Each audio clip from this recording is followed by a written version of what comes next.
Good evening, everybody. How are you this evening? Woo! What a fantastic crowd here at the historic Lobo Theater, built in 1932. That's pretty special. Tig, you can go to the next slide and we'll make the introductions of the board. My name is Ray Ellen Smith. I'm the president here at Indivisible Albuquerque. I want to welcome you all. Thank you. I'm going to quickly introduce the rest of the board. We have Amanda Santana here. She's our interim vice president. She will also be our timekeeper tonight during our forum. We have Michelle Benton. Michelle, you're up top somewhere, waving her arms. There's Michelle's our secretary. Claudia Cleesert is probably still out front checking in people. She's our treasurer. Chris Hayward is our parliamentarian. She's probably out front too. We're working it tonight. Willie Orr is our outreach coordinator. He's up front too. All right. Kathleen O'Malley. Woohoo! And Laura Nunez. Thank you very much. They're up top. Tiffany Stevens, our at-large interim board member. Thank you, Tiffany. And Milo Cleesert is our student board member, way up at the top. All right. Thank you.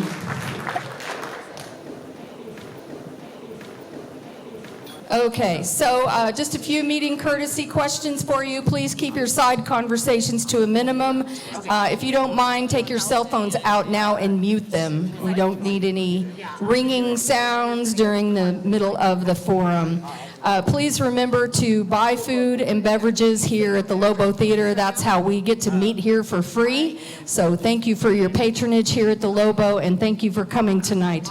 Appreciate it. Next slide, Tag. All right, so I just want to give you some quick thoughts because it seems like the kind of time when some of these things need to be mentioned. Indivisible Albuquerque, we are a progressive organization, but we do not condone violence of any kind by anyone, and we don't allow weapons at our events, and we're a stickler for that. We will keep our meetings, our protests, our rallies, and marches. We will keep doing it, since that's what you've told us we want to do. That is our First Amendment right. We will keep our peaceful protests going on as we have for 32 weeks at Lomas and Central, Lomas and 4th. Thank you. We will take all necessary precautions for your safety, but we can never be completely guarantee the safety of anyone at anything. It's like driving a car. We have invited a conversation with the Republican chair of the party, Republican Party for New Mexico. You probably saw my letter to her in the newsletter this week. I have not received a response. I am anxious to hold that conversation and talk about ways we can jointly address and bring the tone down and the rhetoric into normalcy, at least in the state of New Mexico. I think we can be a leader, and I hope she answers my email. All right, Friday night, there is a film premiere here in Albuquerque hosted by Indivisible Albuquerque, Democracy Noir. This is a film about the authoritarian takeover that's been going on in Hungary for a number of years. And it's about 3 women who've been working really hard to make sure they maintain their democracy there. We'd love to see you here. There's many tickets left available. Scan that code, or the code's available outside in the lobby. Please scan the code. Come on Friday night at 7 p.m. Bring your friends. Thank you. All right, we're going to have one short presentation from a candidate, and then we'll get started with our mayoral forum. Athena Allen is here, who is running for City Council District 5, and her opponent is Dan Lewis. Athena, over to you. Thank you. Happy Monday, Indivisible. I am so honored to be here. I have been here on several accounts before with my husband, Sheriff John Allen, and I'm so honored tonight to be here on my own, representing and fighting for Democrats, especially in District 5. For those of you who don't know me, my name is Athena Allen. I'm a Democratic candidate running for Albuquerque City Council, District 5, against Dan Lewis. Exactly, folks. Why is that so important? As many of you know, and if you know Dan Lewis, you know the things that he's trying to do. You know that he's trying to take away our immigrant-friendly status. You know he does not represent democratic values. This is why this race is so important. Many of you say, Athena, I don't live in District 5. But guess what? The council as a whole is making decisions that impact every single one of you, no matter where you live, whether you live in the city, in the county, wherever that may be. This council, who's had a conservative majority, by the way, is making decisions that impact your everyday life. So if you're worried about our immigrant-friendly status, if you're worried about our democratic values, I need your help. What can you do to help me? You can canvass, you can volunteer, you can contribute, you can spread the word. I am fighting hard every single day to flip this seat. Dan Lewis has had 16 years, 20 years in politics, whether it's running for mayor, for Congress. He's already had 12 years on the council. What have we seen? Are we getting what we need to get done? No. You have a combative councilman who's putting politics before people. That's not what I stand for. A little bit about me. I'm a national security professional. I'm a wife. I'm a mother. And I am here and I am running to do better and to do more for Albuquerque. I am here to serve you, not to be self-serving. And if you know Dan Lewis and his history, that's exactly what he's done. I will always listen, I will be open to learn, and I will always, always support you. And I'm hoping that I can rally you guys to support me as I get through a really challenging race. Again, my name's Athena Allen. I'm working really, really hard to beat Dan Lewis, folks. That should rally you up. Yes, thank you. Whatever you can do to support, whatever you can do to help matters. Help me flip this seat. This council race is important. This council is important for every single one of you. I appreciate you, and I also just want to say thank you to Ray Ellen and all of you. This is so beautiful. As I started this journey with Indivisible with my husband many years ago, you guys started in a really small place, and look at you now. My goodness. Congratulations, Ray Ellen. And thank you all for being engaged and involved. Thank you. Thank you, Athena.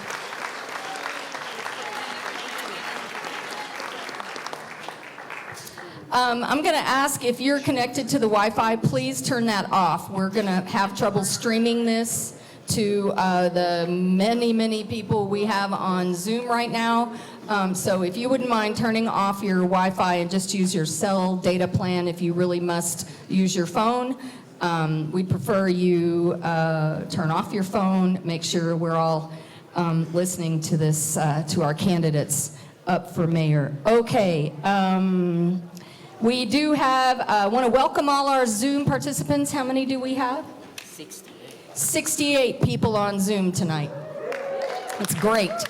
Zoomers, our chat is turned off because we can't keep up with 68 of you and do all the work we need to do here on stage. So chat's turned off, if the candidates agree, we will post the Zoom recording on our website. And you can tell us after if you agree or before if you agree, whatever you want. But we would like to post it. Are you guys okay if we post this on our website after? Yeah, okay. It isn't going to matter. Mr. Sanchez, I didn't see a head nod from you. Are you all right if we? No problem. Thank you very much. Appreciate that.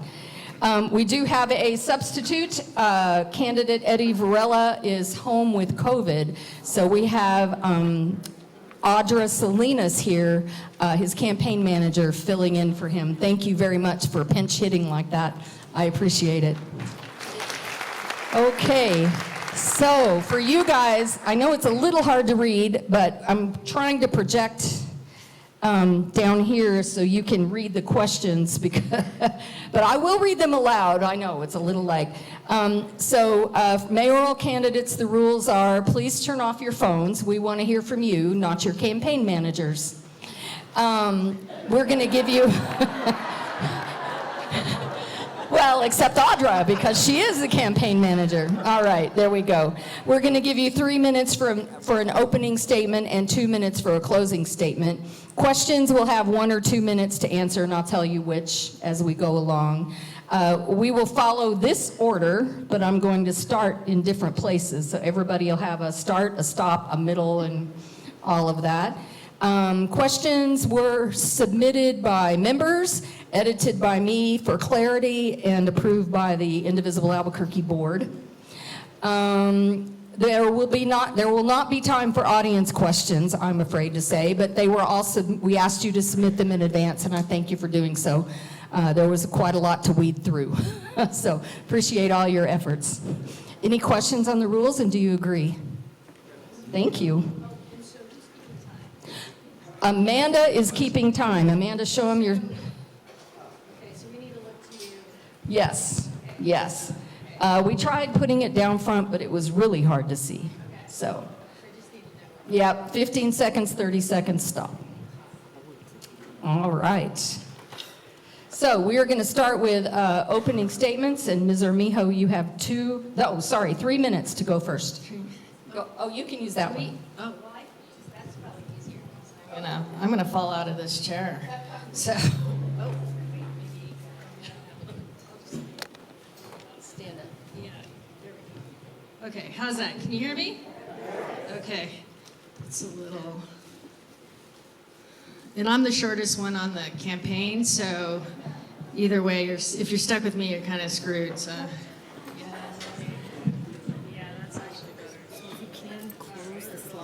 Thank you, Mayor. Okay. Hi. Good evening. Thank you for having me. I'm Mayling Armijo, born in Albuquerque, Navy veteran, I'm an executive director for a nonprofit that helps small businesses access capital. I come from a family of small businesses. My dad owns a sheet metal shop, and my sister owns a construction company. And so I have 5 siblings, 4 of which live here, and 15 nieces and nephews, and they're all kind of scattered throughout the city, but 11 of them are still here in the city. I have worked for you before as your Director of Economic Development for Bernalillo County for 12 years, and then I moved on to be the Sandoval County Deputy County Manager. While I was your Director of Economic Development, I helped bring in $1.4 billion in private investment and help create over 5,000 jobs. Thank you. Thank you. I appreciate that. And so I went from public administration to now I'm back to helping small businesses, where I started my career in banking and finance. I am vested in the city, like just many of you are, and all the candidates up here, and I care so much about this city. And one of the reasons I'm running for mayor is I bring a different skill set than our other candidates, in that as a Navy veteran, I did 2 deployments. I'm a reservist. I did 2 deployments. One was in AFRICOM, where I managed the largest contract in the United States Navy for the AFRICOM AOR, and was the comptroller to the commanding officer. So handled very large budgets and a lot of money. It's kind of interesting. And so I want to bring that skill set to you. I want to bring that skill set. I'm worried because you're not in the. Sorry, I want to bring that skill set to the city and my management and my leadership, so that we can thrive and be the city that we deserve to be. Just one little story. One of the main reasons I'm running for mayor is, not like many of you in this audience, or maybe people you know, my family has been subject to violence. And so my nephew was at a football practice. Luckily, my brother is a former Marine. Kid was rolling up with his bicycle, had a gun in his hand. Luckily, it wasn't an active shooter situation. He was just coming up on another kid, shot the kid. The kid that he shot knifed him back, and they both fled the scene. And APD showed up in not a quick amount of time, I'll just tell you that. And so that scared the living out of me. And so my family and I decided we needed somebody with leadership and skills to bring change to Albuquerque. Thank you so much.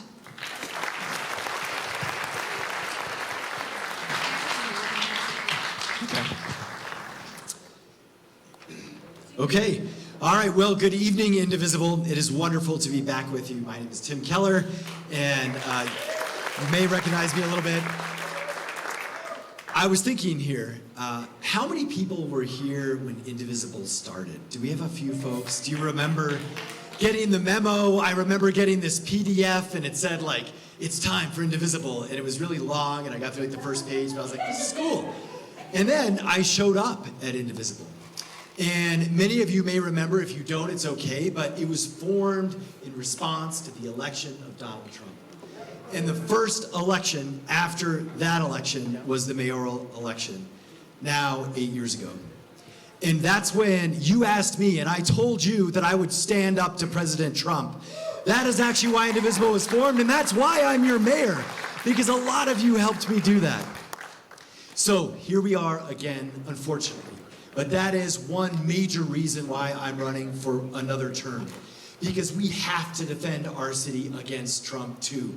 And I've got the experience, I've seen what happens before, and we have a Defend Albuquerque plan to hold our city together for the next 3.5 years. And I believe that is also why we need strong, experienced leadership during these tough times.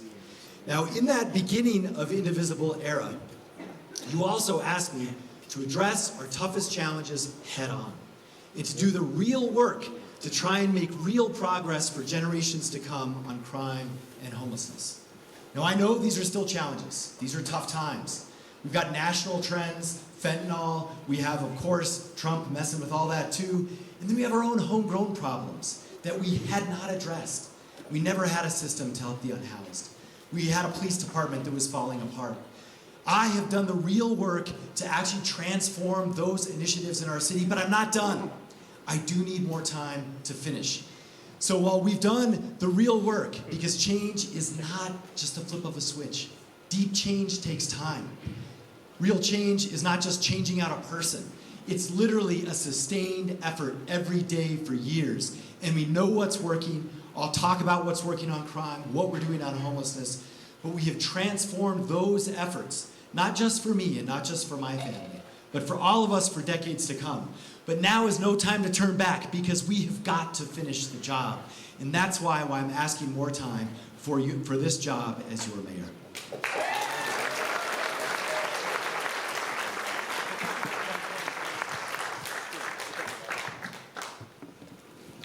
Good evening, Indivisible. It's wonderful to be here with you tonight. My name is Alex Uballez, and I'm running for mayor of Albuquerque. Thank you.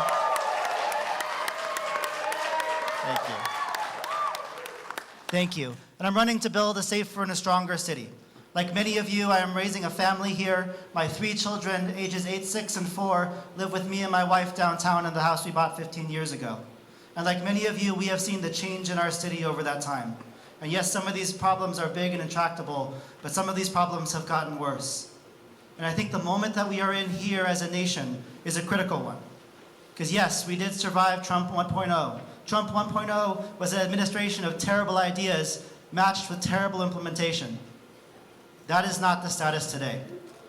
But with the question we really need to dig deep and ask ourselves, the question I ask of each of you, to think about how we move through these next 3.5 years that remain, is why do we end up back here? Now, this is part of a larger crisis. There is a constitutional crisis that threatens us in DC, right? There is federal agents and federal troops being deployed into our cities. But why are we here? What happened in November of last year that we find ourselves in the same spot we were before? The crisis is not just one person. The crisis is cynicism. The crisis and the problem that we face right now is the disengagement of voters in our democracy. It's of people not believing in the things that made this country, that founded this country, not believing the things that drove us forward. It's people not believing in a system and a government that doesn't serve them. And where is that system and government? Now, when we talk about our senators, we talk about our federal representatives, that is theory, right? They talk in big hand-wavy gestures and things that are important. But where people feel their government and where people feel their cynicism is in their cities. It is their mayors, it is their city councils, it is their school boards that touches their lives and makes them stop believing. And so I'm running for mayor because we deserve a leadership who will drive us forward. We'll deserve leadership and choices in our democracy, which is why we're all here.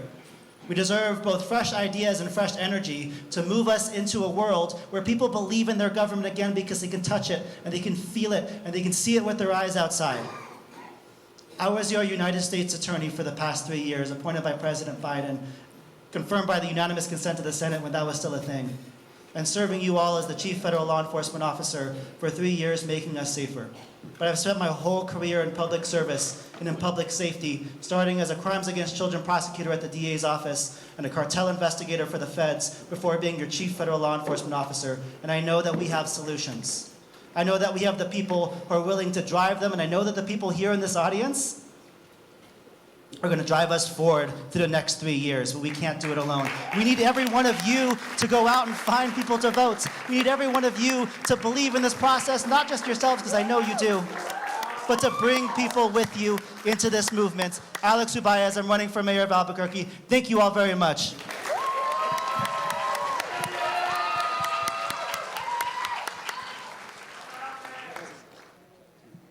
Good evening, Indivisible. How's everybody tonight? Great.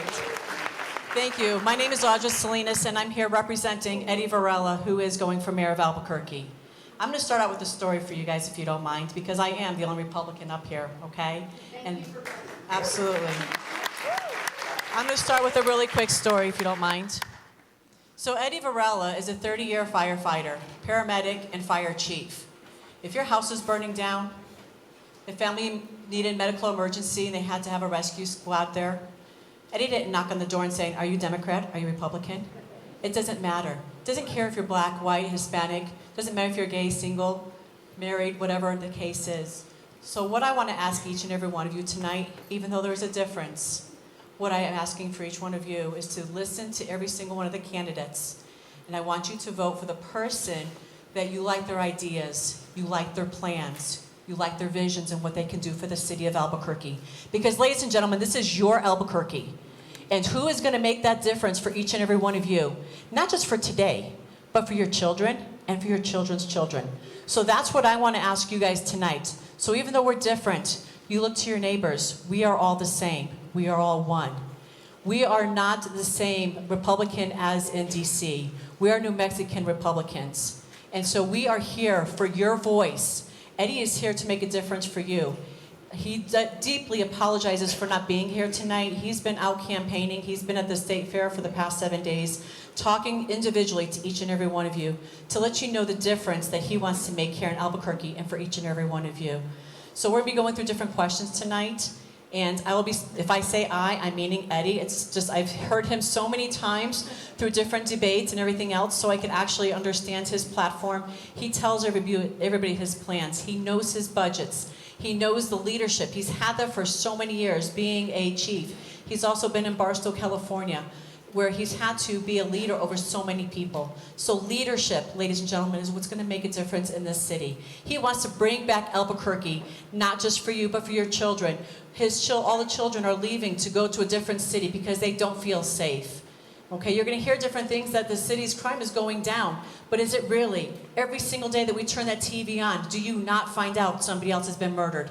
Somebody else has been stabbed? And Charlie Kirk, just the difference because somebody did not like what he was saying. That does not give the right to anybody to kill anybody else. We have to unite together, form a unity amongst the people, and let's remember what we're all here about in America for. Vote for Eddie Varela, and I enjoy the rest of our conversation this evening. Thank you so much.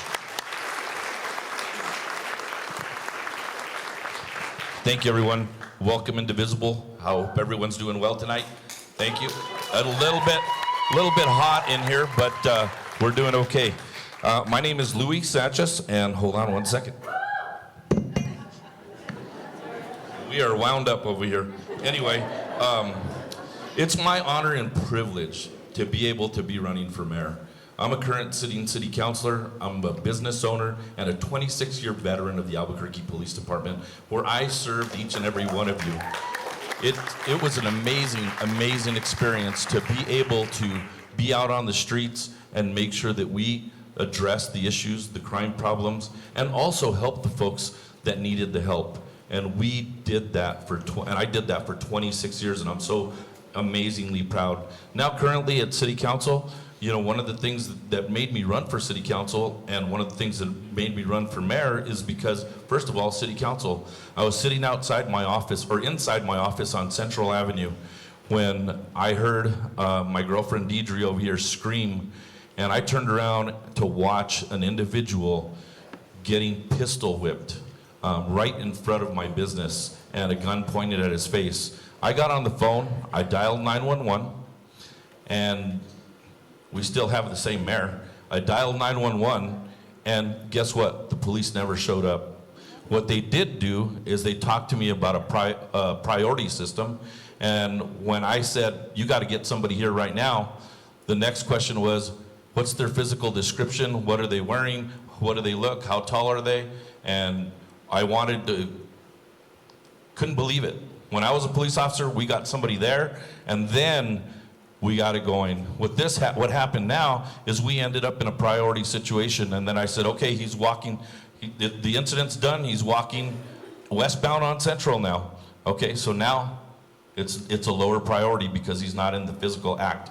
But that individual walked away with a gun, and the police officer never showed up. And so I ran for city council.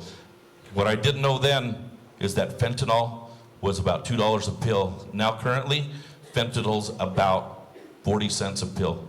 So one of the things that I learned is with a $1.5 billion budget, that's a $1.5 billion budget, the largest budget in the history of Albuquerque, is that us as city council got to mess around with $15 million. Well, the mayor actually handles a $1.5 billion budget. So what that shows is the mayor of the city of Albuquerque has 99% control, and all 9 city councilors have 1% control. So what we need to do is we need to bring a city back to where it needs to be, a city of the people. We need to make sure that the people are listening, hearing, and talking to each other, and talking to the city councilors and talking to the mayor. It's very, very important that we bring this back. My name is Louie Sanchez. Thank you. Thank you, Mr. Sanchez. We're going to make a quick change because the candidates can't see our signs, so we're going to move the table and Amanda down here and give us a minute to do that.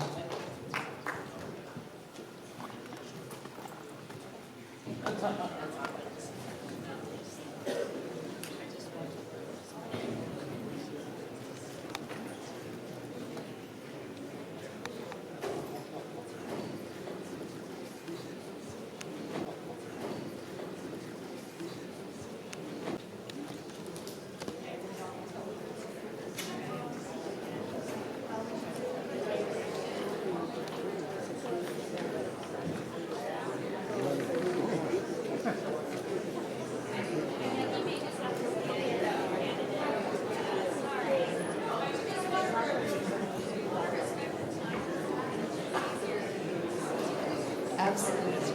So I still can't see Because this thing's in the way. Hold it up high and see if you can see it.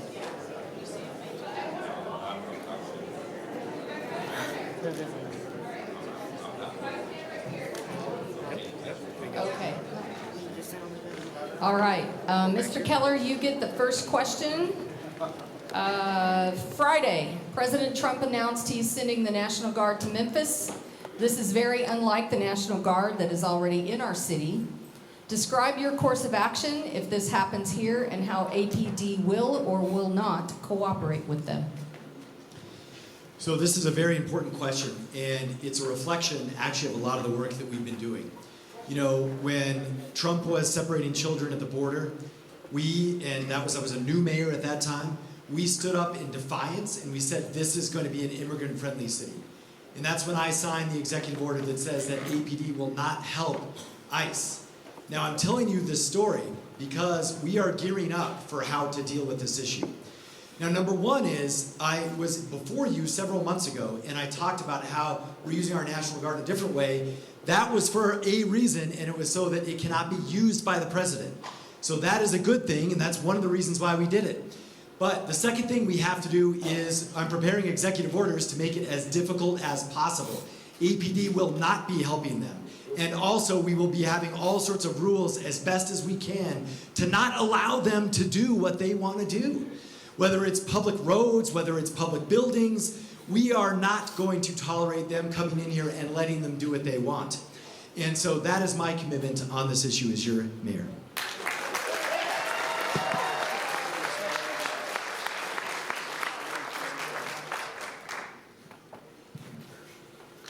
There's a reason why the largest firms in the country hire former U.S. attorneys. It's because there's few people you want a counsel table when the federal government comes for you than someone who has sat in the chief federal law enforcement officer position in that state. And so why I think we should not have deployed the National Guard here, in my professional opinion as a lawyer and a DOJ, former DOJ employee for the past 10 years, is because we're setting a terrible precedent of first declaring an emergency and second deploying the Guard. Now, if the rules mattered and if we had an administration who cared about the statutes and the way that things are supposed to happen, maybe deploying them would mean that we could not redeploy them. But this is not an administration who cares about rules. This is not an administration who's going to follow them. This is the administration who's going to come in and say, you've already declared the emergency, you've already deployed the people, we're just going to take them over. We cannot let this happen. It is our job to make sure the APD in our city does not cooperate.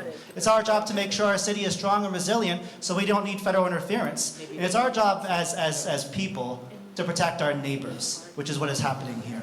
They are targeting us and driving fear and division amongst us, and it is our job to stand up for one another. Thank you.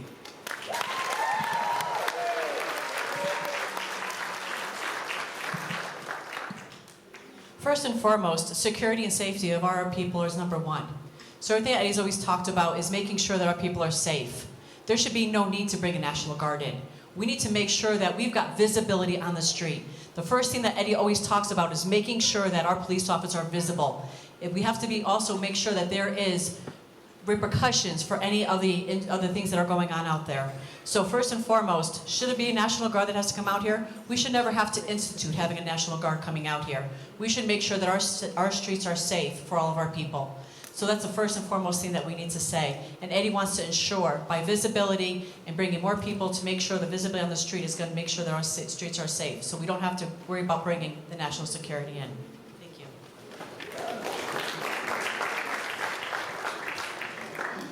I'm a career law enforcement officer, and one of the first things that we learned is what a supremacy clause is through the U.S. Constitution.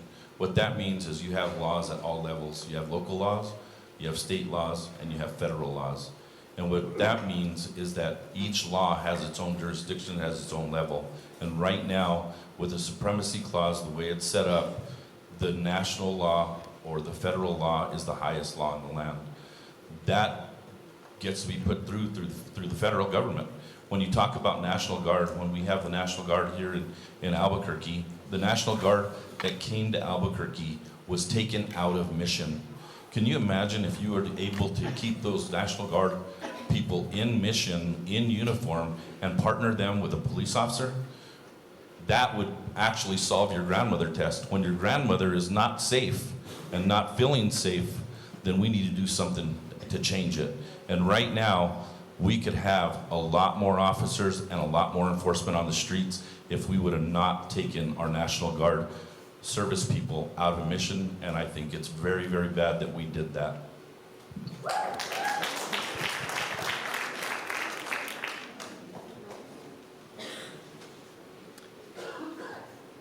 Just making sure you're doing a great job. I know it's the worst job telling 6 people to shut up. Or is it 5 of us tonight? So the first thing I would do is, if they were deployed, I would request a meeting with the commanding officer. I'd take my APD chief and request a meeting with the commanding officer, because I'd want to understand what their operational plan is. Every commanding officer has an operational plan. What are you doing? Why are you here? What's your execution? I want to understand that, so if I need to strategize and create my own mob plan to counter or to help or protect APD citizens, that's what I will do. Thank you.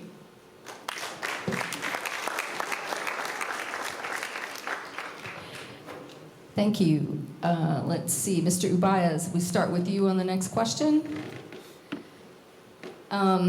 We all know we're experiencing a severe housing shortage in all price ranges. Many in the community feel that we should not be giving tax incentives to developers, but instead institute rent controls and support our workers.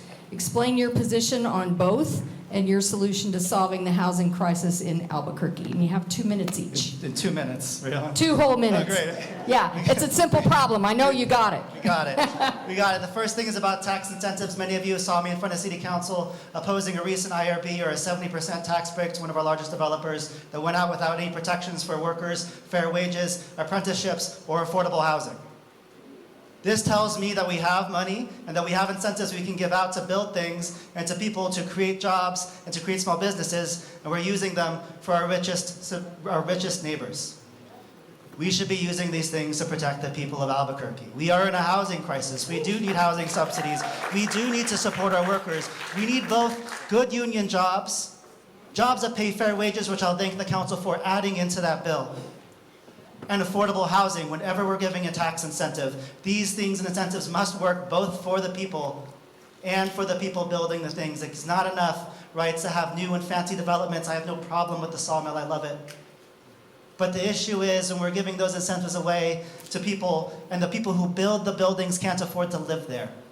And so the Albuquerque we need to build is one for everyone. One that everyone has good paying jobs, where they have futures and apprenticeships so they can build their futures, and they have places where they can live. And so I think that we have the solutions here. We have numerous vacant properties. We have numerous properties which need to be renovated and updated. Instead of citing and bulldozing and bringing together vacant properties to sell to a large developer, we should be doing the small investments and renovating and restoring and putting people back in those buildings. We should be doing the minimal investments to keep people off the streets, like helping our seniors update their buildings so they can stay in their buildings and that those buildings can stand and they can stay off of the streets.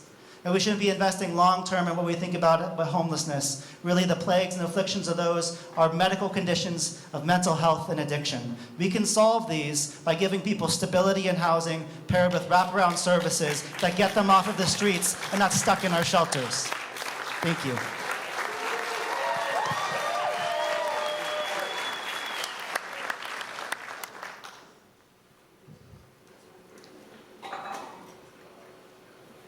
Okay, so first of all, I'm not sure if you guys are aware of this, but Eddie has 9 children.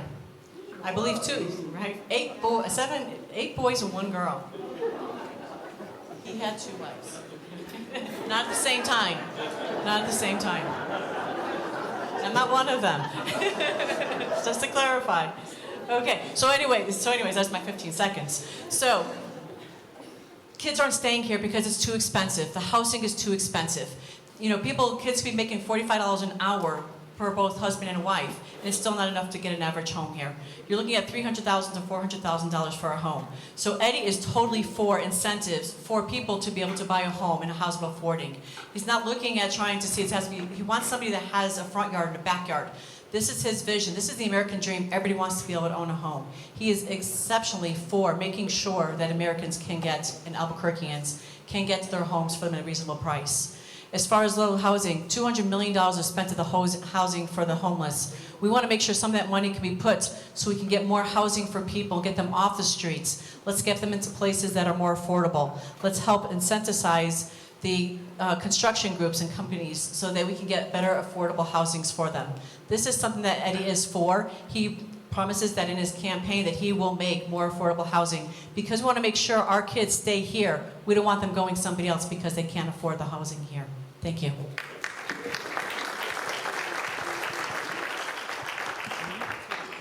Thank you. At council, we just passed $80 million to actually put together an affordable housing projects here in the city of Albuquerque. I think it's extremely, extremely important that we put these projects together. And for me, I say build, build, build, because what it does is it actually puts people to work. It makes our economy move. And that's exactly what I'm thinking. If we grow all forms of housing organically, then we can actually make sure that the housing crisis creates competition instead of a crisis, so that we can organically grow and the prices will normally regulate and move down where they need to be. And that way people can be involved and actively making money while this is going on and actively have a rent or a home to live in that's actually going to be cheaper. Competition works.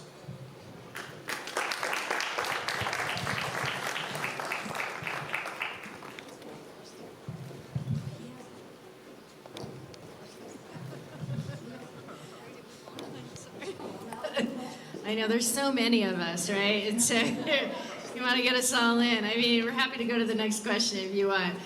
Just a couple of things. So tax incentives, I think that was a good one. Because what the tax incentives does is it offsets some costs for the developer. So they can pay the higher wages, and it allows them to hire more people. It's all about cash flow, and I get it. I get that it sounds bad, but with the cost of construction going up as high as it has, those incentives help us attract developers here, because we have to compete with other states that are using the same developers. And so, and I just want to make sure. And so let me talk a little bit about rent control. I'll give you one example. I was at a housing conference many, many years ago. Somebody brought up rent control. They said, the only thing I can do is give you an example. Look at St. Paul and look at Minneapolis. One side had rent control and one side didn't. The side that had rent control did not thrive, did not have development, did not have the job creation that the town that didn't have rent control. So I will just say that. Look at that. St. Paul and Minneapolis. Look at that study, because it'll tell you what rent control and how it impacts development and job creation in a city. I think that answers your question, right? And explain your position on, okay, yeah, I'm good.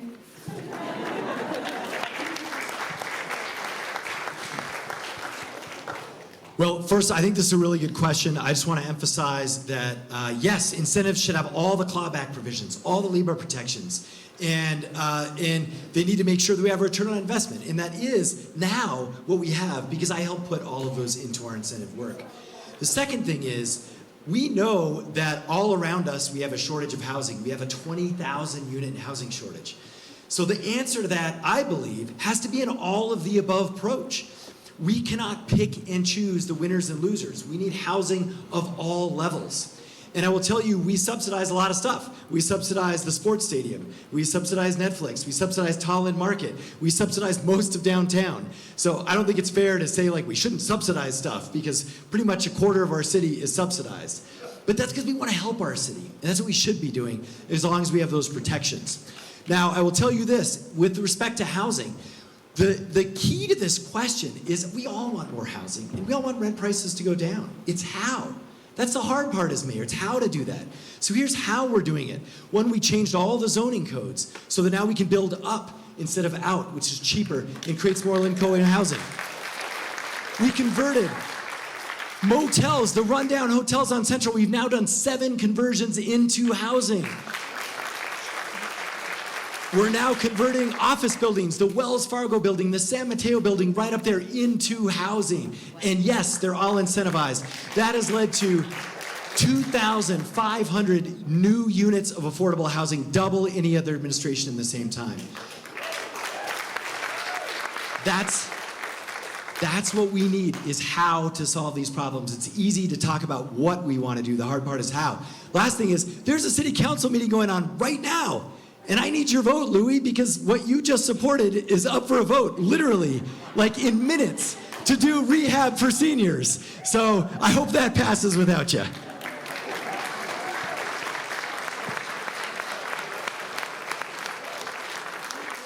Wow, I wish we had more time for all these questions, and thank you, Mr. Sanchez, for coming to this and missing the city council meeting. All right, question 3. Last year, 15 guns were confiscated at Albuquerque Public Schools. In the first 2 weeks of school this year, 5 more were confiscated. It's a big spread in that journal this weekend. Tell us how you can ensure safety at our public schools. And we start with Audra. All right. Ladies and gentlemen, gun safety is top-notch of what has to be taken care of. Everybody and the kids are getting their access to guns way too easily. Again, every day we're having 11, 12, 13-year-olds killing people. They're doing these video games and everything else, and they just think that killing is a natural thing. So schools definitely need to have more security going in there, because they found those, obviously they found the guns in the schools, and this cannot be. We have to have a balance of guns, understanding the guns, and it has to come from the homes. Parents need to start teaching their people more about guns and responsibility. If there's going to be a gun, you guys need to understand that this can kill and understand the consequences that come with you having a gun. So first of all, teachers have to have more education in school about the responsibilities of gun, but it has to start in the homes. Parents need to take more responsibility for raising their children. We never had that issue when we were growing up because we were taught the right way. Responsibility can't be turned on to other people. started at home and then continue it through the schools. Thank you. Thank you. Guns in the school is a very, very big problem. I was in the gang unit for many, many years, and that was one of the things that we actually worked very, very hard to do, is take guns out of the schools. What happens is these guns are obtained through illegal means. The regular person that owns a gun and has it legally is not the person we need to address. We need to address the individuals who have the illegal guns. When I came on as city council, I went to the administration and asked a question. I says, here is my gun program in reference to the school safety. I put this comprehensive plan together which had public service announcements, radio announcements. It had working in the schools and doing a Crime Stoppers integration through the schools. See it, say something. It was a massive packet of really good ideas. And when I presented it to the administration, the police chief said, oh, we're already doing it. You know, you're gonna hear about different things like Shot Spotter, things like that. You're gonna hear about different programs that we've got on. But those programs haven't changed what's going on in our city and the fact that we still have a massive amount of guns in the school. So we need to get programs like that that are out there in public. Thank you. This one scares me because, I mean, just last week we had another school shooting.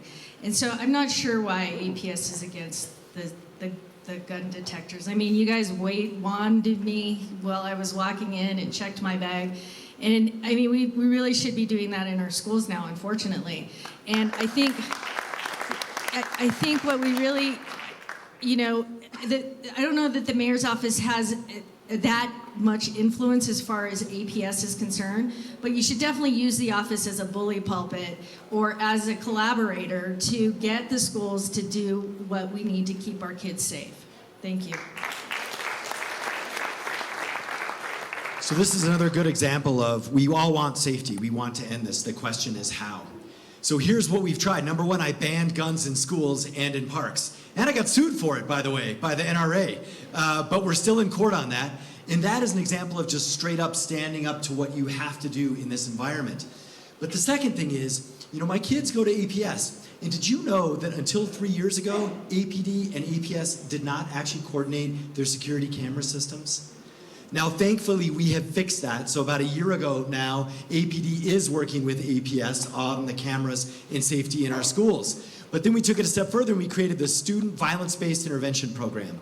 This is a program that takes the most violent teens, it pulls them out of class, but it also gives them support, and it pulls them out of that cycle of violence. Every kid in that program has seen an 80% drop in further criminal activity and an 80% increase in grades. It's in 4 high schools. We need it in all our high schools. That's how we make a difference on gun violence.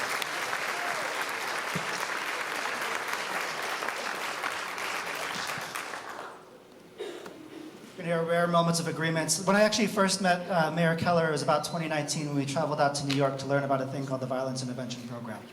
I was one of the original folks in a team supported by the mayor's office to build this program in Albuquerque. It was originally Albuquerque Police. Now it is over in ACS, and it is working in our schools.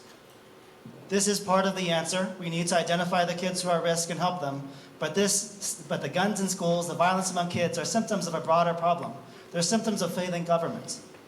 What we need to do is be thinking about what services we're providing for our kids, what opportunities we're giving them in their schools and out of them, and what they are doing with their free time when they're not in school or at work.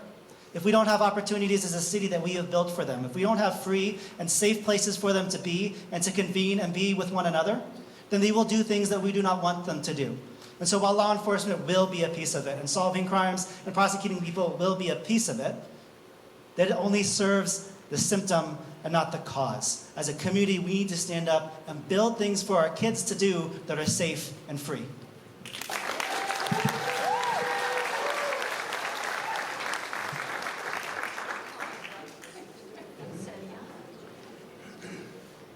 Okay, so these questions are going to be a little bit different. I've got a different question for each of you, and Obviously, none of them are the same, and I've written the questions based upon news reporting, things I've read on your website, things that people have sent in. So each of you will be asked a specific question, and you'll have 2 minutes to answer. And after all of you have answered, you'll have a chance to ask one of the other of you a follow-up question. Is that clear? Oh, okay, it's kind of different. All right. So the first Follow-up question have to be on the same topic? Yeah, it's based upon the answers that you give up here. Okay, so take notes, follow along. All right, Mr. Sanchez, the first question is for you. Your website says you took the lead in shutting down Coronado Park, which was where a lot of unhoused people resided. Can you tell us what happened to those people and how your policies as mayor will ensure their compassionate care going forward? Thank you. Every single day that I drove to work, I didn't have blinders on. I drove through and I actually saw what was going on. I saw the amount of crime. I saw the amount of homelessness that was taking place there. And there was times when I stopped and to check what was going on. And one of the things that was really unbelievable that was going on is that there was a guy who was charging other people to use the outhouse that was right next to the fire station. He was literally extorting his fellow homeless people. Another thing that we know for a fact is there was numerous homicides, numerous drug arrests, numerous people that were very, very sick, living in the inhumane conditions. So based on what we are seeing, these people were living on the grounds and probably years and years of human feces and disease that were under there. So what I've seen is I've seen the lack of enforcement of laws at the lower levels. For the last several years, laws at the lower levels haven't been enforced. Well, we're seeing it now in election year, but before we have not seen that. We were not seeing arrests for criminal trespass. We were not seeing very many arrests for urination, defecation. We are not seeing arrests for even shoplifting. And now we need to see citations and other things. We have a city that has the most amount of traffic fatalities in the nation, and we need to be writing tickets for jaywalking as well. So it's one of those things that we need to do. And once we organically start enforcing the laws at the lower level, the sheriff just stated it just yesterday, as a matter of fact, he stated that only 2% of the people that he contacts really want help. Everyone else wants to be out on the streets for their addiction. So he said it best, when you actually make arrests at the lower levels, you're getting these folks moving possibly into the system and then hopefully into a system where they can be relieved of their addiction and hopefully get a job. Thank you. Ms. Armijo, the next question's for you. You mentioned in your op-ed in the Journal that you would like to hire new leadership to foster a culture of accountability and excellence in APD. Tell us how you will go about that, given the difficulty in attracting experienced candidates we have previously experienced. Thank you for the question. So it starts at the top. We have to hire a new police chief. It starts leadership. Accountability and excellence starts at the top. If you don't have that, then the rest of it follows however that leadership is presented. So we need to start there. But recruitment is tough. Even though APD is the highest paid law enforcement officers in the region, we still have a challenge recruiting them. Why? What is going on? Who's talking to who? And I know when I apply for a job, if I know somebody that works there, I'm like, hey, what's up? Who am I working for? You know, what can you tell me about him or her or they? You know, what do I need to know? So the word on the street is, I mean, if we're having a hard time to recruit, then the word's getting out that either morale is bad or leadership is not taking care of our police officers. So we need to present that we are going to have accountability and excellence, and we are going to also live by it. But on the very lower, on the technical level of recruitment, one of the things I want to do is offer housing for our academy cadets, transitional housing. So that'll help with the cost so that they can be at the police academy and not live with mom and dad. I know some of you are happy about that. And so like housing, different types of incentives that make it easier for them to go to the academy and become an officer. And we need to recruit from our high schools. One of the things, and I'm going to steal Eddie's idea, because he talked about an ROTC program, but an APD ROTC program. I thought that was a great idea. I called it something else, like a teen police academy, but same thing. So there are some things we agree on in here. But we need to focus on the leadership, and then we focus on recruitment. And I'm going to tell you, it's not just the police chief that's going to be doing the recruiting. I'll be out there pounding pavement too. Thank you so much.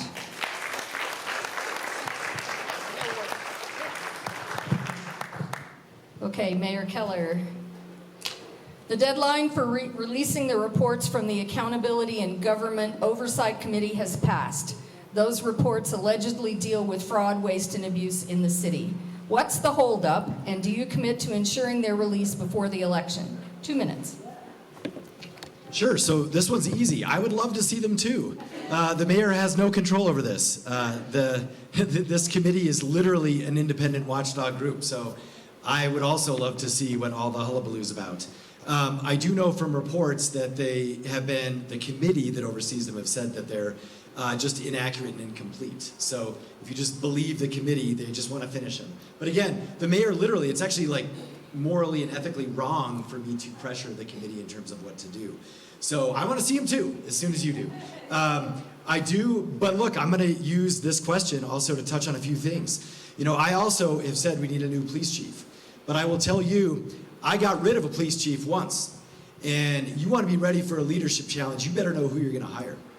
And you also got to be really serious about how you're going to recruit people without a police chief. So I just want to highlight some of the serious things. When you get into this job, you got to really understand what those are. And I also want to note too that, you know, there were some things said about you know, what we do for people at Coronado Park. Look, you have to help them in some way. And also, you know, a city councilor doesn't really go out there and do that. Like, city workers offer help. City workers, law enforcement offers the law. Like, that's how this works. So I'm just saying, you know, I think it's an exaggeration for anyone to say they did anything personally at Coronado Park, including me. Now, I made the decisions, but I just want to clarify some of those because I had some extra time. I do want to offer a different answer, which is the Community Safety Department. So I created an entire department just to do this.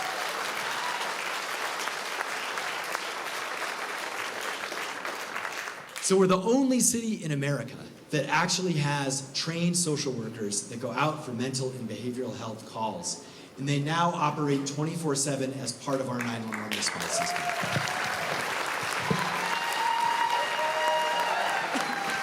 Thank you for that, Mayor. You Indivisibles will remember we lobbied hard for that too. So. Mr. Uballez, you state that you have prosecuted cartels, led the largest fentanyl bust, and exposed 30 years of corruption in APD's DWI unit.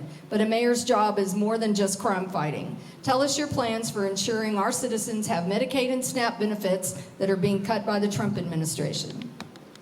Thank you, yes. And so while the job is bigger than crime fighting, it is 1/3 of our budget, and it is sort of the foundation of how we think about the safety of our city. And I think it's both public safety and homelessness that we have to address before we look broader at the things we can build in the city. I think those are foundational. However, I think one of the first steps we have to take a look at is where we're not billing Medicaid currently, like in ACS, like when we're giving services to people on the streets. There are many opportunities that we are currently missing, not just in Medicaid, but in grants and SNAP benefits that we could be accessing for the people on the streets now, and the funding that we critically need right now that we are not touching. And so I think beyond that, we do have to steel ourselves and be ready for cuts on the federal level. I think beyond Medicaid and SNAP, they're coming across the board. We saw a cut from for funding coming to the rail trail. We're going to see more in the years to come. The answer that we have here harkens back to what I started this conversation with, which is we need to build a strong and resilient city that can withstand funding or not funding from the federal government. And I'll tell you that we can do this. In fact, here in New Mexico, we like to act like we're a small and poor city, but we're neither small nor poor. We have one of the largest trust funds in the nation that we are sitting on here, and of course that's not the mayors, it's the legislatures and the governors, but it's waiting for a rainy day, and God, this is a rainy day. So we go and push for those supports. We've been conservative, we have been safe in how we spend our money, and that's a good thing. But now is a rainy day. Now is when we need to be bold and big and build these programs and supports, not just on the city side, but build the networks of our nonprofits, make sure that they're properly funded, make sure that they're working together. And as a city, that we can get people to the places that they need to be to receive the services that they need and rely on the money that we have to do it. Thank you.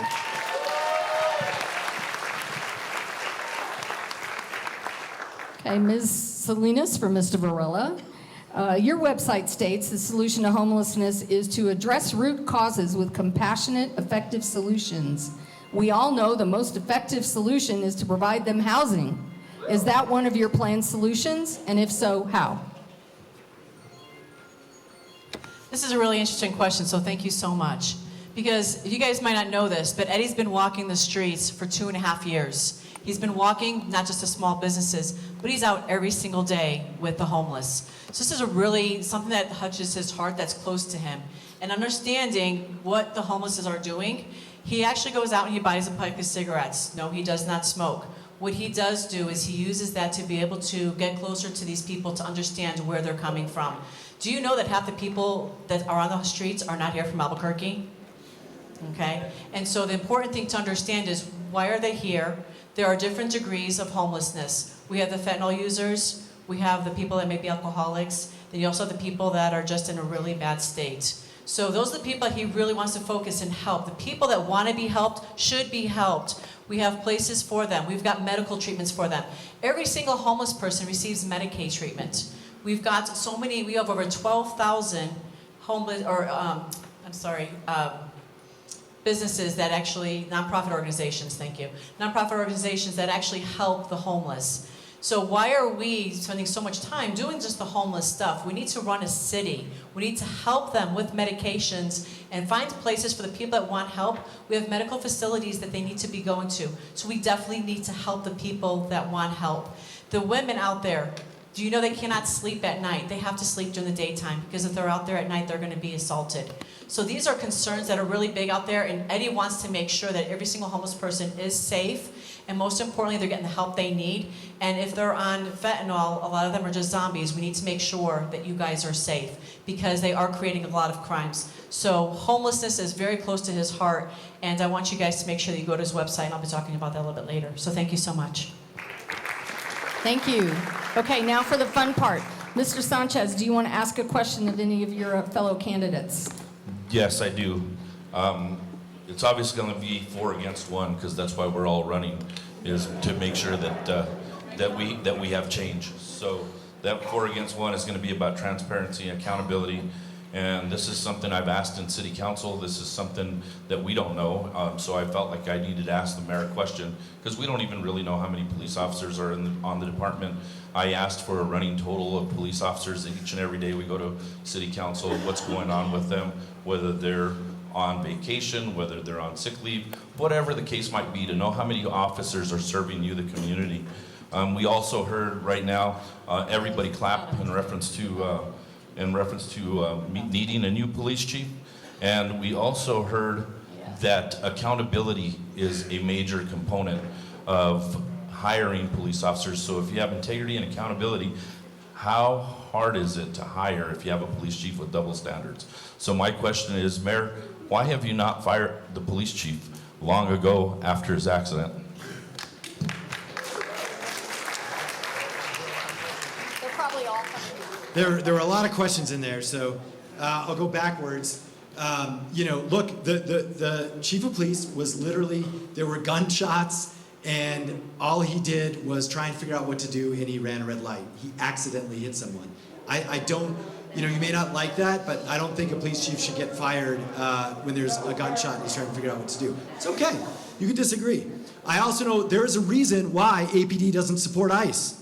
because the police also supports my policy, and that's because of our chief.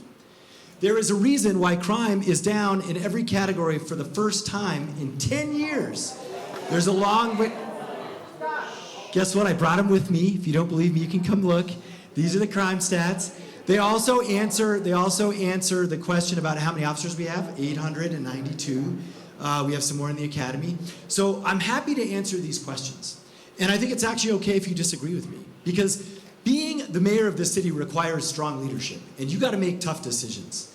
And I will tell you, I've said we're going to get a new police chief, even under me, next year. But I also know what we have accomplished. And I also know this, he threw in a lot on the budget there. You know why the budget's so big? Because we pay police. I gave over 20% raises to police, and we created the Community Safety Department, an entire new department, literally paying social workers. And we gave firefighters big raises, and we gave all the city employees big raises, and we created the Office of Equity and Inclusion, and we created the Office of Civil Rights. So yes, we have invested in our people, including law enforcement. And so that's what I have been doing, and I think those answer your questions. The last thing I would just say is, on City Council, we have furnished and responded to every question my staff has that you have ever asked. And so we'll continue doing that. If you don't like them, it's okay, but I'm always happy to answer them. Okay, we're going to put a little bit tighter rule around this. We'll give you a minute to ask the question and a minute for the response. Is that all right? Okay. Okay. So we've been in these mayoral forums. I feel like I spend more time with Tim than my dogs, and so it's kind of hurting. No offense, Tim.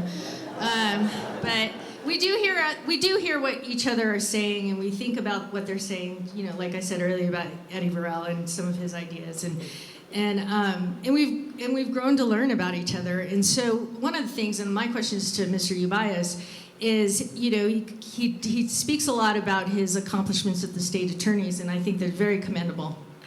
But when it comes to APD and your plans for that department, you never really specifically say how or what you're going to do.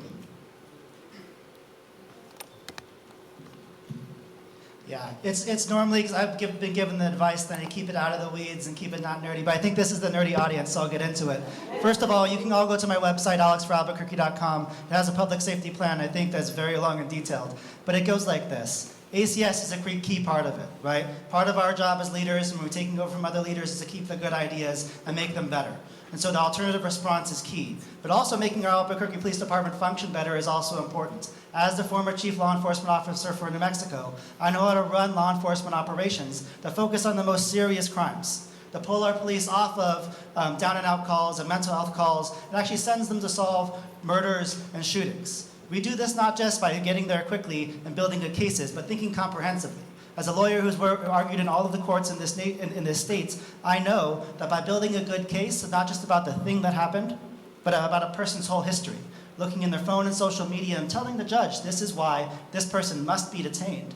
We get better results in courts. And I also know that by sending out teams that are co-located with civilians and police to address root causes and issues before they escalate from a minor disturbance to a homicide is key in stopping violence going forward. Thank you. Mayor Keller, what's your question and who's it for? Okay, well, we have a minute question, a minute answer. I'll just say I appreciate the acknowledgement of those good ideas. We created the SHIELD unit, which literally provides evidence to courts. ACS literally takes calls that APD doesn't have to. In fact, 120,000 calls. So that's a great thing. So, I agree. I think also we do co-response teams. So, I think it's helpful to have the person who created those things just to keep doing them. So if you like the good ideas, I hope you like me. My question, I think I want to take a little bit of a different approach, because I'm going to keep it really short. My question is for Louie, and my question is, why did you vote for the immigrant-friendly city policy? Some of you may not know that's true, he did. Thank you, Mayor. So our sanctuary city policy he voted for. I totally appreciate Mayor Keller asking me that question, because what that tells me is that I'm his biggest competition. So thank you. So In reference to that question, the way it works is we are an immigrant-friendly city by ordinance, which was put together with Hesse Itema in 2021. That means that immigrant-friendly policy still stands. That immigrant-friendly policy stood in 2018 when the other mayor, before Mayor Keller, still implemented ICE into the prisoner transport center. So it's up to the mayor to make those policies to make it work. So what happened when I voted to keep the current policy in place, which was been in place for many, many years. What I did not want to happen in that situation was to give more power to the mayor. That means the mayor would have total control over changing that policy. And we've been a city council for so many years, and I can tell you over and over and over how many times we've put legislation through to the mayor's office and to the administration that has been ignored, put down, or destroyed. Mr. Uballez, what's your question and who's it for? Questions for the mayor. Let's talk about the Inspector General reports. As you all know, we have an Inspector General, Ms. Estevan, who published 2 reports. First be regarding the asbestos-filled Gateway Center where we put workers to work. And second, regarding ARPA funds, federal COVID funds that were supposed to go to frontline workers, but instead went to people who stood in back rooms and behind closed doors, and we're not dealing with people during the crises. There are 6 more. After those first 2 were released, the Inspector General was placed on administrative leave, and she was not renewed for a new term in June. Why? Sure, happy to answer those questions. First off, I think I just want to be really clear. Buildings have asbestos. You don't always know that. And when you go and renovate them, sometimes you find asbestos, and no one wants that. And that's what happened in this case. So, we actually held the firm accountable, and we fired them, and then they sued us because we held them accountable, and so now we're in court over that. This happens hundreds of times every day in our city. And so it's just part of trying to do things that you want to do, like build a homeless shelter, which is what we're trying to do in that building. So that's the story there. And then, this ARPA funding question. What's amazing is, first off, the Inspector General does not work for the mayor, as I mentioned before. And so I had nothing to do with whatever happened with her. But I do know this. The federal government said we could use that money, and we sent her the evidence of that, and she didn't include it in her report. So you can see the paperwork. I'm happy to share that. And here's what else you should know. That went to early childhood workers. And you know what? During the pandemic, for early childhood workers, for our kids, I would do that every single time, because that's what we needed in our city. Ms. Salinas, what's your question and who's it for? Okay. Not to get you a lot more talking time, Mayor. All right, get some water, just a minute. So, Eddie's big thing is homelessness, and we have the Gateway Center that's been $2 or $3 million was spent on the homeless on the Gateway Center. And we understand there's like 4 or 5 people that are in there because, it's not being utilized. And they have to be drug-free and alcohol-free in order to get in there. More homelessness are being sent here from different places. And it's easy for us to be able to say up here that you're not doing this, you're not doing that. So now's our chance to find out what are the answers for what's going on with the homelessness. I mean, even simple solutions like having a bathroom out there so they don't have to defecate on the streets, or having garbage cans put out there so they don't have to litter. What are other options that you can be doing for the homeless that could really help us? And why weren't they done before? All right, well, I will just tell you, I did add 20 bathrooms all over the city, and we're getting several more downtown. So, but here's the thing, that is important, but the question is core about the Gateway. So here's the thing, when I came in, the city literally we offered help and took people into help, 0 people. We told people to get on a bus and go to a nonprofit, like get on a bus and go to Joy Junction. That's what the city of Albuquerque did. We had to build a system from scratch to get people help. And so part of that is ACS doing outreach, vouchers. part of that is also a place where they can go. That's the gateway system. The gateway system have 5 different locations now. We got the senior gateway. We have the recovery gateway for people suffering from addiction. We've got medical respite. We have a detox facility. And now, today, we help 1,000 people every night who are off the street. And if I get more time, I can help another 1,000 next year. Thank you. Well, that was fun. Thank you very much. All right, we're going to move on to our next question. And Ms. Armijo, you'll start with this one. The CASA agreement is done. If you're elected mayor, how will you hold APD accountable for ensuring a military mindset doesn't replace community policing and the community safety department?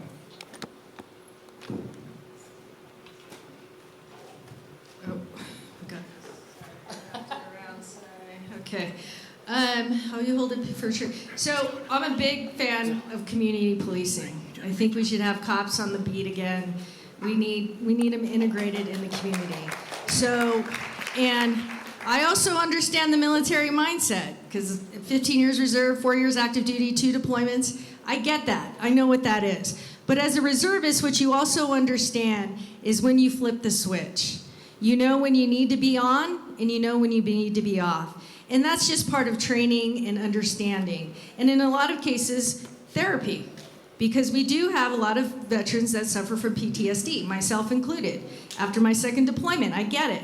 So we have to one, support our cops to understand when to turn it on and when to turn it off. Because when you're dealing with a bad person and he's gonna hurt you, you have to change your mindset.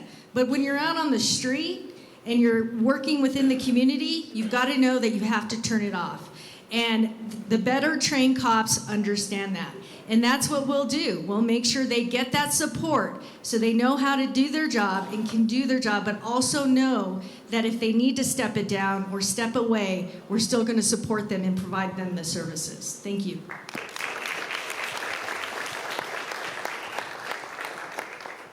So I really appreciate this question because it acknowledges what we went through with the DOJ consent decree. And I will tell you, very few people thought we would actually end that. And it's a credit, actually, to the officers and to community policing. You know, you can have your own feelings about where we're at as a city and so forth, but there's no question the police department is in a better place with respect to community trust than it was when we were literally wrongfully shooting people in the street, which is what the DOJ came in for. And the reason why is because the department is now capable of policing itself. It makes mistakes. The difference is people actually are held accountable. Even the 30-year-old DWI scandal, 30 years, it was this administration that got every one of those people out of the department before anyone even went to court. And the reason why is because we created something that will last, and it's called the Office of Superintendent of Reform. This was my secret sauce for getting us out of the consent decree and dealing with this question no matter who's mayor. Because now what we did is we pulled discipline out of the chain of command and we moved it that reports to civilians now, and all of the discipline and accountability is in essentially a separate department, so you don't have that blue line anymore. And so the Office of Superintendent of Reform has to stay. And that's why I want to continue seeing this through and make sure that that office stays. That is the office that holds officers accountable. That's why it's so critical. Second thing is, we added in to all disciplinary reviews a panel of judges. It's like the review program that the DOJ was providing. Well, now we do it with retired judges. So we have 3 retired judges who also review the discipline. And again, they're the decision makers, not the chief of police and not officers. So protecting that office, funding that office, knowing how it works, that is literally how we ensure this going forward.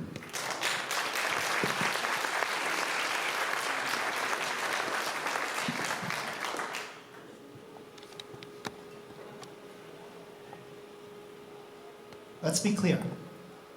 The APD DWI scandal happened under this mayor's watch.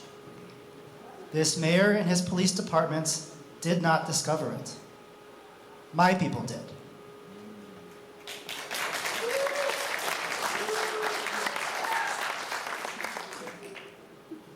When I took over as U.S. Attorney, part of what I was supervising as well was the consent agreement.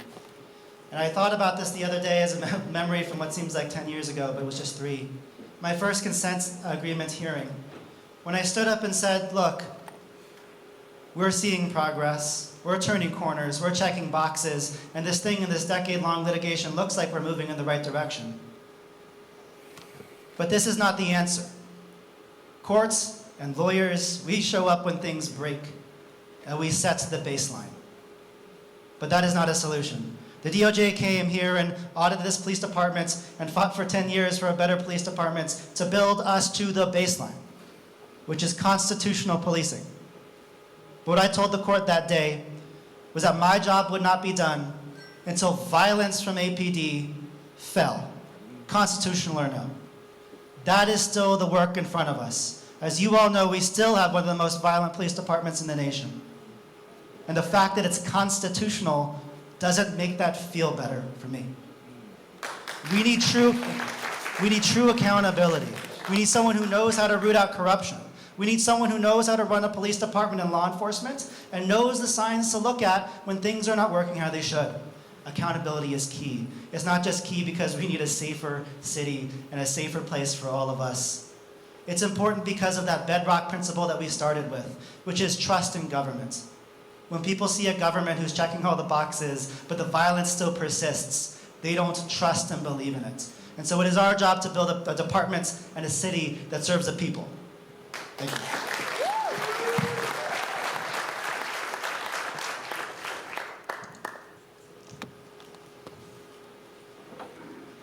$892 police officers.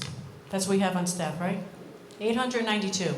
287 police officers are on patrol. So what does that mean? Eddie's got plans. That means the whole police department needs to be restructured. There are too many upper police officers. 287 police officers on the street, and that's during 3 shifts. So that's why it takes hours to get calls from the police department. So plan 1 of Eddie's is to make sure that the APD is restructured, top to bottom. Second, visibility. We're all talking about visibility. We also have retired APD, federal agents, FBI, and any other peace officer that's out there that's retired. Eddie wants to put them to work as a day work. This is on their own. They would be paid very nicely. He doesn't know the amount yet on that, but they'd be paid very nicely. They will not be a contract. There'll be a contract. They're not going to be a W-9 person.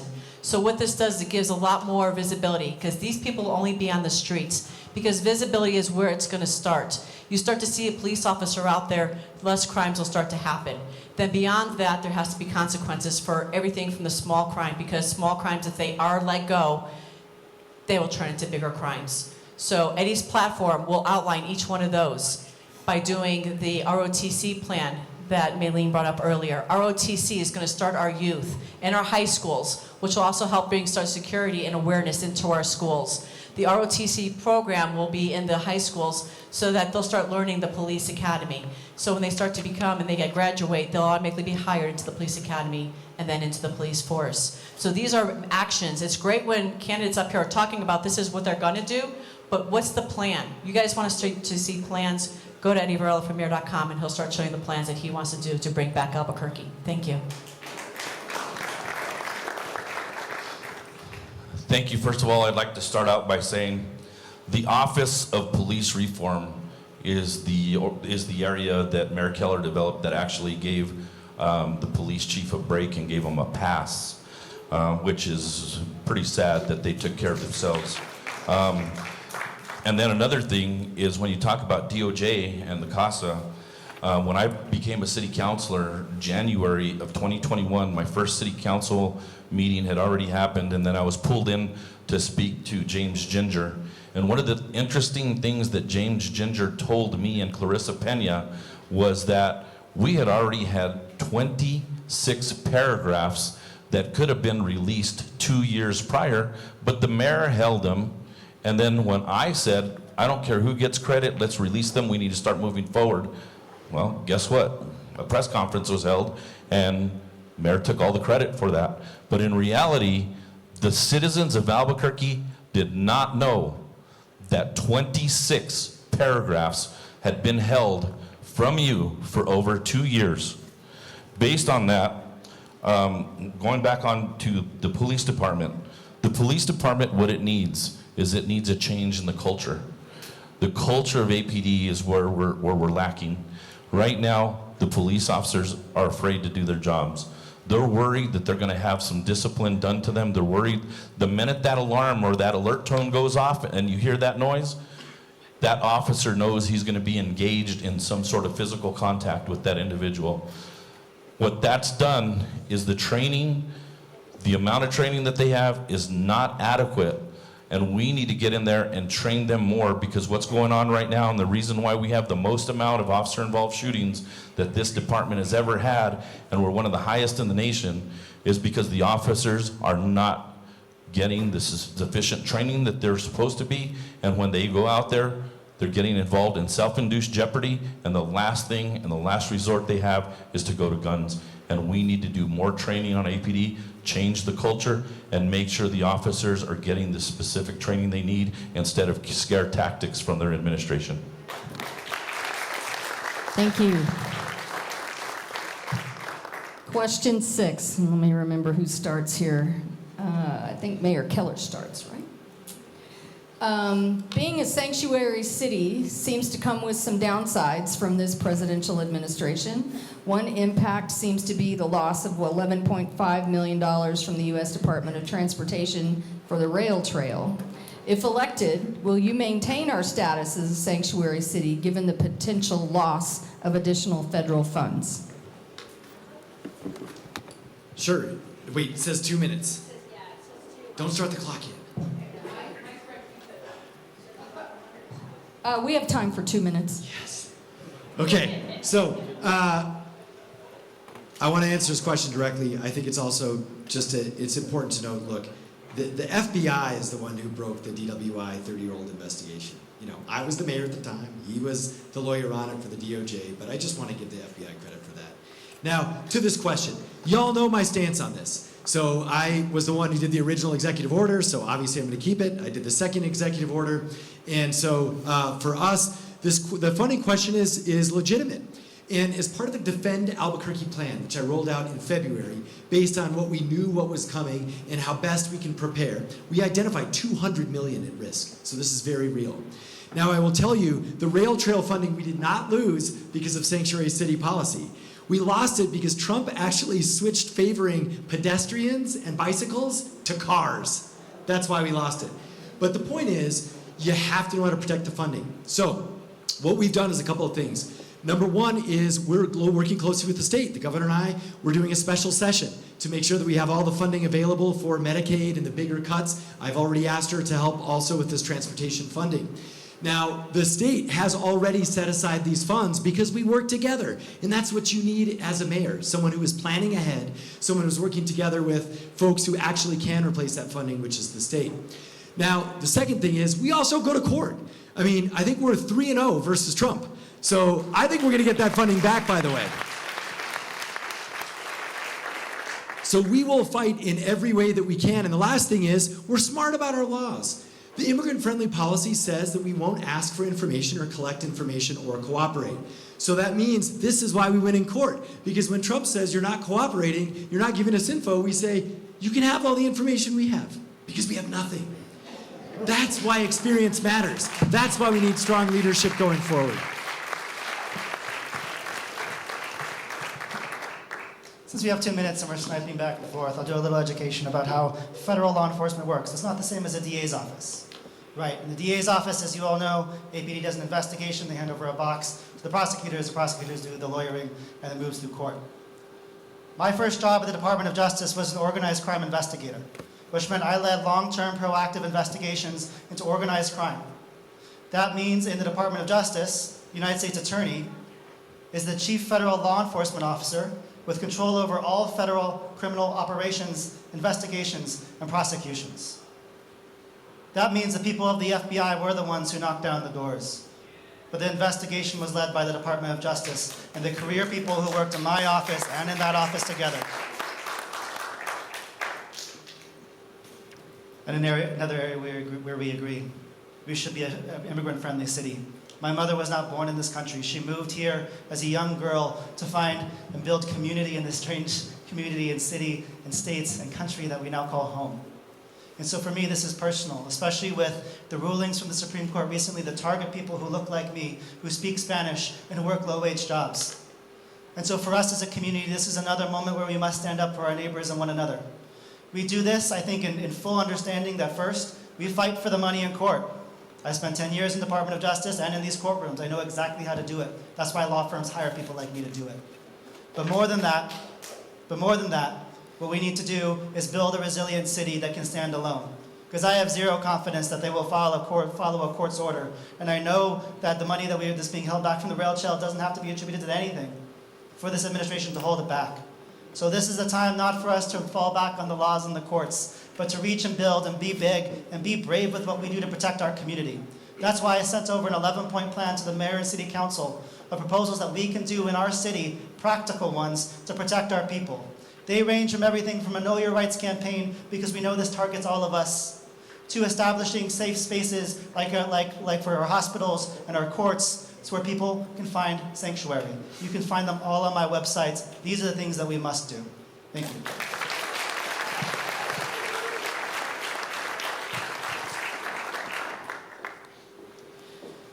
There are two different things going on with this. One, we have immigrant friendly. Is Eddie immigrant friendly? Absolutely. We're all immigrants that came to America. So immigrant friendly definitely is his platform. But he will not lose $80 million and does not believe in Sanctuary City. That's okay. You need to understand, what does that mean? Your safety is number one.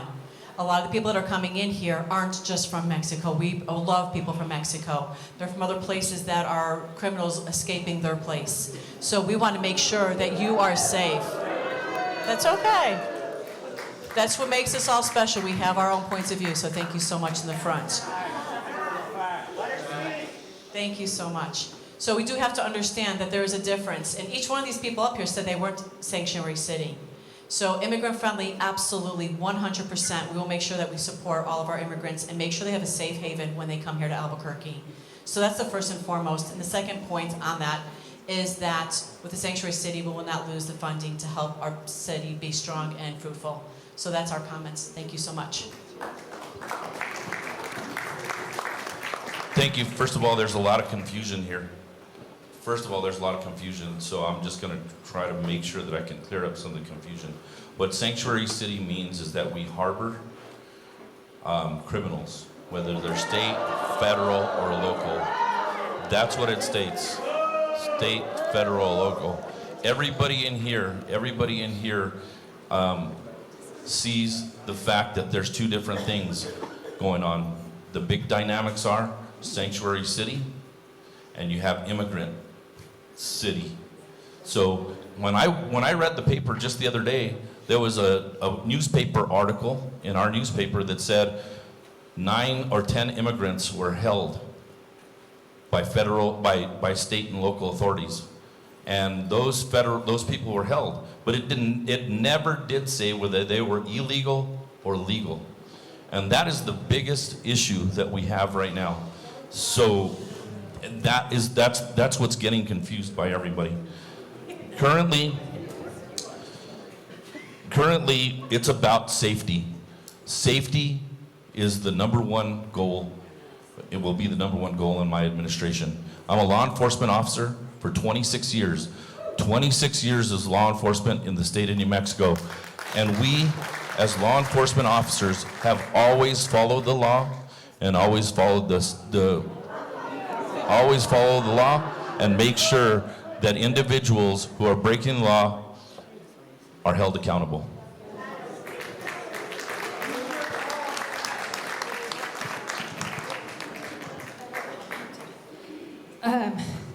Okay, I see that it's hot up there, but I just want you to know, I don't know if it's these lights or I'm having a hot flash, so I'm just trying to lighten the mood a little bit. But I think it's these lights.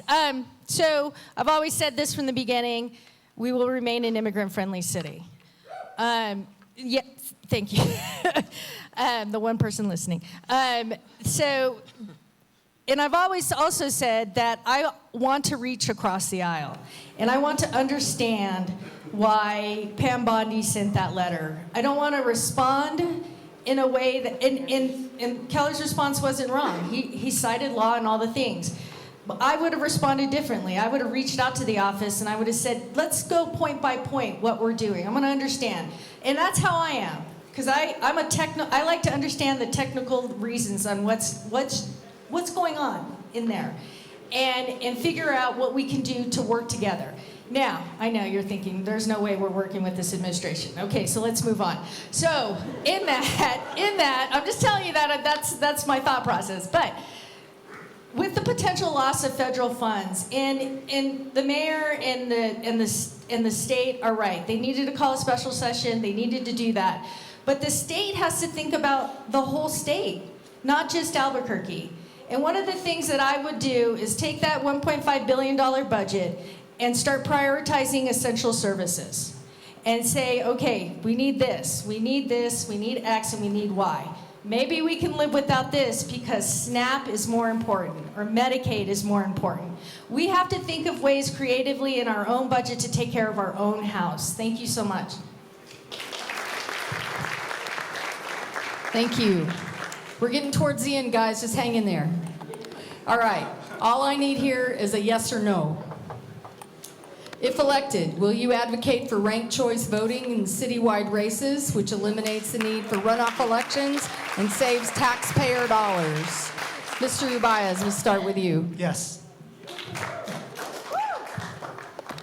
Yes. No. Yes. Yes. Thank you. All right, it's time for closing statements. And let's see, whose turn is this? Ms. Salinas, it's for Mr. Varela. 2 minutes. Okay, I'm gonna go back to my story in the beginning. You remember how he said, we're all one and we're Democrats, Republicans, it doesn't matter. What matters is what everybody wants. And Eddie's been out there talking for 2.5 years, talking to each and every one of you, to small businesses and what's gonna make a difference. And so in doing so, what I want you to do is he's got plans. These plans came from you guys. This is what matters. And again, it doesn't matter if you're white, if Hispanic, if you're black, if you're Democrat, Republican, or conservative, because what matters is each and every single person in here. Your vote matters, your voice matters. What Eddie wants to do is make a difference in the city to be able to be your voice, because all of you have your own opinions. What we need to do is get a consensus. We want to make Albuquerque better. We want to bring back our city, and you guys can make that happen. So I'm a campaign manager. I'm not Eddie Varela. But I hope what I did today was at least drive enough interest to drive you to the website to learn more about Eddie. Because if you learn about Eddie, Eddie's a Christian. The back of his card is the 10 Commandments. He believes in being rightful to the people and bringing what's perfect for them. So you may not like that, but God is our man. And those are the person that we need to answer to. So whether you like that piece or not, that is who Eddie is. And so I would just ask for you guys to go to our website, learn more about Eddie and the person he is, and vote for the person who's got the leadership, who's got the plans, and who's gonna bring back Albuquerque for you and make it a better place. Get crime off the streets, help the homelessness, and we have to change the homelessness before we can get to the crime. Build up small businesses. Give immunity to our police officers so that they can do their jobs on the street. There's so much. Again, please go to the website. I hope I brought enough interest. Go there, check out to see what Eddie Varela has to say. Again, this is me talking on his behalf. So don't take everything that I'm saying. This is Eddie's platform.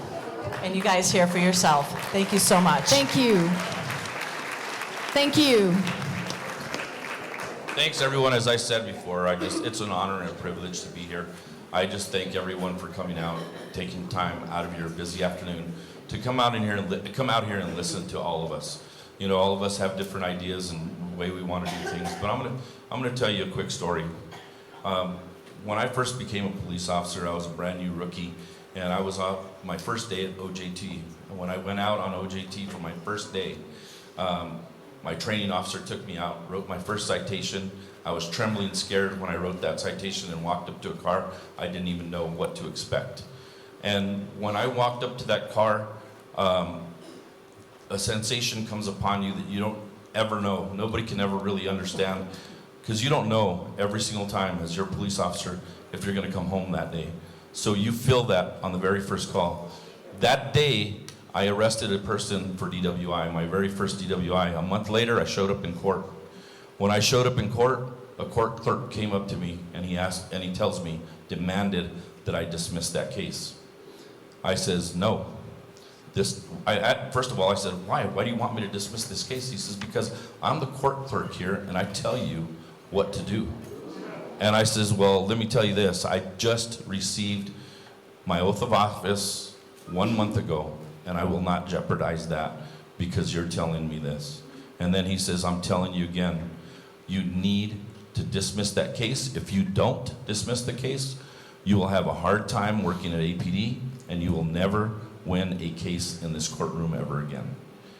So right then and there, I had to make a choice about integrity and doing the right thing.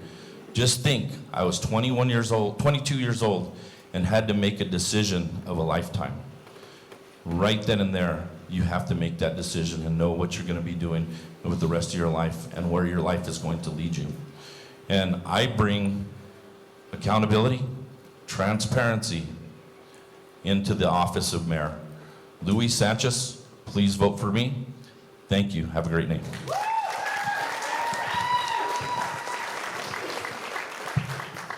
Thank you. Thank you so much for having us. This has been really interesting, right? Yeah, this is great. And I just want to take a quick second to thank Audra, because this is not easy. I mean, even as a candidate, to come up and then to sit in and do it.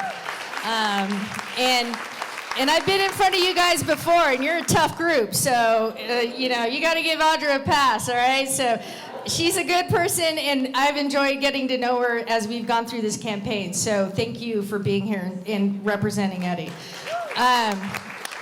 We all bring different things to the table, absolutely. And I just want you to know what I bring.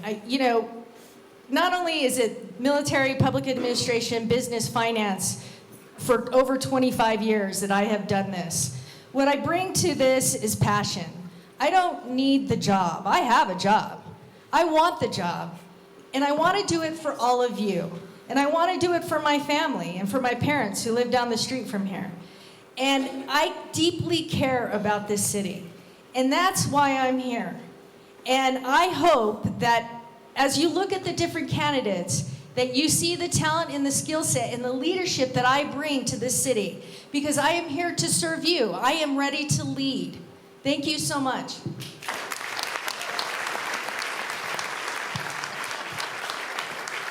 Well, there's so much, obviously, also that we want to cover, whether it's what we're doing about pedestrian safety, whether it's how we're doing placemaking to create amazing places where our families can be together, like the Rail Trail, and like the C&M Film Academy at the Rail Yards, and like 7th and Central, and like the 3 new community centers in underserved neighborhoods. I also believe in that, in making places where we can be together and stay out of trouble and to lift up our city. So we'll save that for the next part. I just want to close, I think, with this. We've heard, I think in many ways, a lot of agreement on some good ideas. And I appreciate that. And I think if you like them, stick with the guy who brought them. And so whether it's ACS or whether it's our housing program, these are the things. We've been reforming the police department. I just need a few more years to follow through and to see this change through. Now, the other thing we've heard is a lot of answers talking about the problem. A lot of platitudes about, well, we should do this and this, but not how we're going to do it. And that's what leadership takes in tough times. It takes actually having a plan, directly answering how we're going to keep money, directly answering how we're going to push back against the National Guard. These were not answered up here, but you see me answering them every day, and I will keep doing that for you as your mayor. I am battle tested, and it is clear I will stand up to this president. Thank you so much.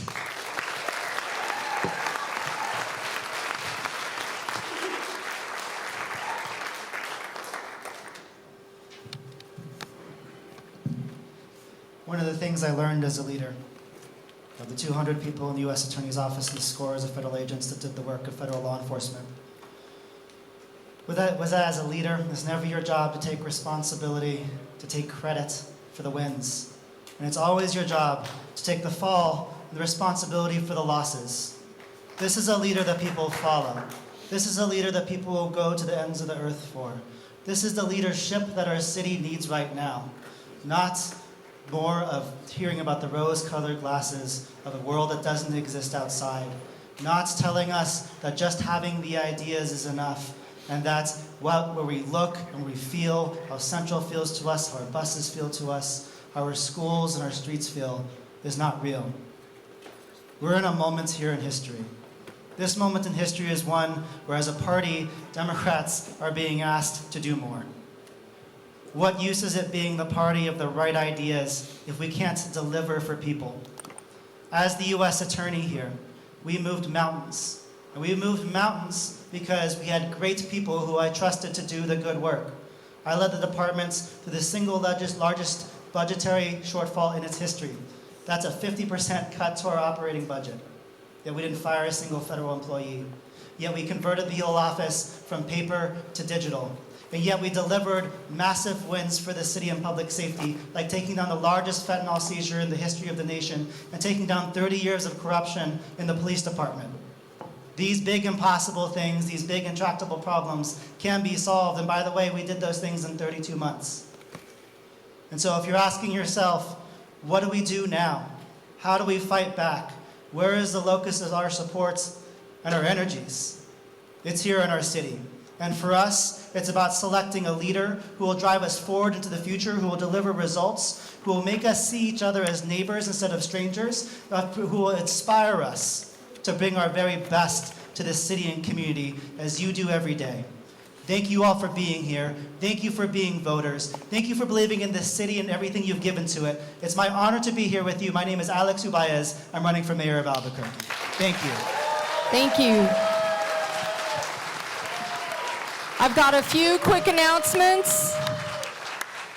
Tide, can we get the last slide? Just a few quick things to mention before we say goodbye. So Indivisible Albuquerque meets here every week, and our candidate forums continue for the next several weeks. We'll have a City Council District 1 forum along with Danielle Gonzalez, who's running for school board next week. On the 29th, we'll have a City Council District 3 forum, and Matthew McQueen, who is running for land commissioner.